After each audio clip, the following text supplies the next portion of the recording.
Nagbabalik po tayo dito sa EDSA Southbound sa pagitan po ito ng EDSA Buendia at EDSA Ayala. Nagpapatuloy nga po ang malawakang EDSA Rehabilitation at ngayon po nakikita natin ang bagong aspaltong bahagi ito ng EDSA at ngayon din ang mas pinalawak na sidewalk. Para po pag-usapan ang iba pang mga ginawa dito sa EDSA Rehabilitation, kasama po natin ngayong umaga Public Works Secretary Vince Dizon. Sec Vince, welcome. Good morning. Good morning. Please tell us, anong uhubay itong ginawa natin? Unahin muna natin dito sa kinatatayuan natin, itong sidewalk. Napansin natin, lumapad. Opo. Alam nyo, Ivan, kung maalala nyo, last year, naglakad kami dito ni Secretary Banoy, no? And nakita natin na kawawa po talaga yung mga kababayan natin, nagko-commute tsaka mga naglalakad. Kasi maraming lingid sa kaalaman ng mga kababayan natin motorista, ang dami naglalakad sa EDSA. Ang problema, walang lalakaran. Dito lang sa area na to, dito sa Buendia Station, halos wala na yan eh. Kung bumaba ka ng Buendia MRT, baba ka dito. Pakita natin ang before and after, wala Sec. kang ano. Kanina ho, dinedemo ni Sec sa akin. Ito dati. Dati dito, sidewalk talaga. Natatawa yung mga kababayan natin kasi sidewalk talaga dito. Kasi sideways ka talaga maglalakad dito eh. Kasi ito lang. Kasi ito na lang yun eh. Hanggang dito lang eh. Pero kung So ito ho mapapansin bali nyo ang ngayon, naging in-expand. halos dinoble natin yung ano, no, Okay. yung lawak. Para talagang may lalakaran na yung mga kababayan natin. Pati yung mga siklista natin, pwede na rin dito na lang mag-bike. Para hindi na rin sila delikado sa mga motor tsaka mga sasakyan. Ito ho ba, entire stretch of EDSA, ganito ang balak natin Buong gawing stretch sidewalk? ng EDSA mula south hanggang Monumento, gagaparan natin yung sidewalk para sa mga kababayan. Okay. Ito naman ho mismong surface ng EDSA. Makikita natin, bago asfalto. Ito ho ba, ang unang tanong siguro ng mga kababayan natin, baka naman isang habagat lang, butas-butas na yan. Unang-una, no, talagang dekalidad na asfalto yung ginagamit natin, yung matibay na kamukha nung ginagamit nila sa mga mas mayayamang bansa tulad ng Japan, ng Korea. Okay. Yun na yung require natin na standard dito. No, ikalawa, ang kalabang kasi ng asfalto, tubig. So, itong mga inlet, ewan ko kung meron dito. Okay. Basta may pasokan ng tubig basta yung mo dito pasokan ng tubig, sa gutter. Maliliit kasi yung mga inlet dito sa EDSA at sa ibang mga national road natin. Ang gagawin natin, dodoblein, titripliin natin para yung tubig, kunyari magka-flash flood o malakas na ulan, mabilis na lalabas, papasok sa drainage. Hindi masyadong masisira ng mabilis yung ating asfalto. So yung mga yon ginagawa natin para talagang tumagal talagang tumagal yung asfaltong nilalagay natin. Sek, pinakinis natin ng EDSA, obviously, ang effect nito, mas maginhawa yung biyahe. Hindi na Maginawa matatag. biyahe, tsaka mas mabilis din. Paano ho sa bibilis? Since mas marami ho yung mga sasakyan at talagang yung capacity ng EDSA limitado na. Hindi, bibilis siya kasi dati lubak-lubak eh. Okay. Dati, lahat naman tayo dumadaan dito eh. So, pero ang importante talaga, ang makakapagpaluwag sa EDSA, yung mass transport. Okay. So, kailangan talagang padamihin pa natin yung mga bus sa busway natin, Okay. padamihin natin yung train natin sa MRT na kaya namang gawin ng DOTR at Alright. gagawin naman. So, pero ang importante din, yung mga motorista natin, conveniente din yung biyahe nila. Okay. At may iwasan natin yung mga pagtagal ng tubig at yung pagbabaha.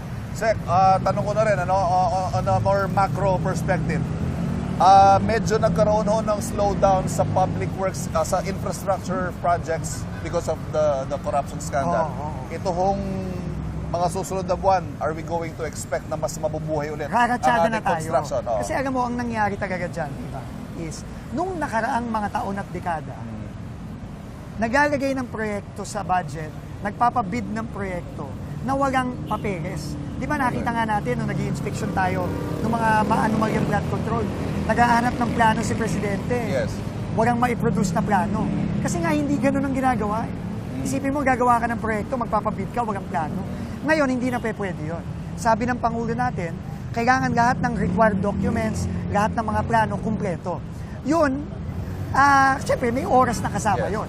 No? Pero masisigurado natin ngayon na maayos ang pagbibid natin, maayos ang budgeting. Okay. Pero yan, natapos na yan lahat. Ngayon, ratsada na tayo. Tuloy-tuloy Nabanggit na tayo. natin yung mga kickback na yan. Sagutin po natin yung issue, Sec. Nabuhay ho ulit. Binuhay ni Senator Alan Peter Cayetano yung naging construction ng New Clark City when you were BCDA chairman. Ano ho pasasabi ni Rito? Are you ready to, alam na natin na dismiss sa ombudsman, but are you ready to be investigated again over that? Unang-una, kung titignan mo yung mga facilities sa New Clark City, napakagaganda niyan, world-class na world-class. Bago natin itayo yan, walang world-class facility ang ating mga atleta. No, walang mapag-trainingan ng maayos. Marami sa kanila kailangan pa mag-abroad para lang makagamit ng mga facilities na maayos at world-class. Ngayon, meron na. Yan po, ginawa natin yan with the help pa of the Asian Development Bank mismo. ADB mismo ang nag-advise natin dyan. Kaya kampante tayo dyan. Kaya nakita naman natin, yung kasong final noong 2020, na-dismiss kagad noong 2021. Ngayon, kung merong mga investigasyon pang gustong gawin, open na open tayo dyan. Kasi kampante tayo. At magakas ang loob nating depensahan yan. Dahil hindi lang yan above board, in-advise ng ADB, pero pag nakita mo, quality talaga. In fact, ganyan dapat ang binibigay nating mga facility sa ating mga kababayan. Yung dekalidad talaga. Anything you want to say to Senator Cayetano? Ay, hindi, wala po. Ako po, kung ano po ang gagawin ng ating ombudsman ng NBI, open po tayo dyan. Anytime. One last point. Kailan ho natin maaasahan na ang EDSA, ganito na lahat, pati yung mga sidewalk? Opo, ongoing na po yung phase 2 natin mula Guadalupe, Orense hanggang Monumento. So ngayon po, nagtatrabaho na po tayo sa Monumento side. Kanina po, in-inspection ko yung bandang Boni papunta ng Shaw Boulevard. Nag-aayos na rin tayo dyan. By next year, tingin ko tapos na to. At kagaya ng sinabi mo, pati itong sidewalk, ang buong EDSA, kung ano yung nakikita ng mga kababayan natin dito ngayon, ganito ang magiging sidewalk ng buong EDSA. One last point, Sec Vince. Kausapin niyo po mga kababayan natin. Can you give them the assurance? Can you tell them with a straight face na lahat ho ng mga proyekto ngayon ng Public Works, wala nang Yan po ang focus-focus? ma-assure natin ng mga kababayan natin. Kasi talagang binabantayan natin at makikita po nila sa trabaho. Ngayon po makikita natin, halimbawa po, no, yung mga inayos nating mga drainage at flood control sa GR Araneta.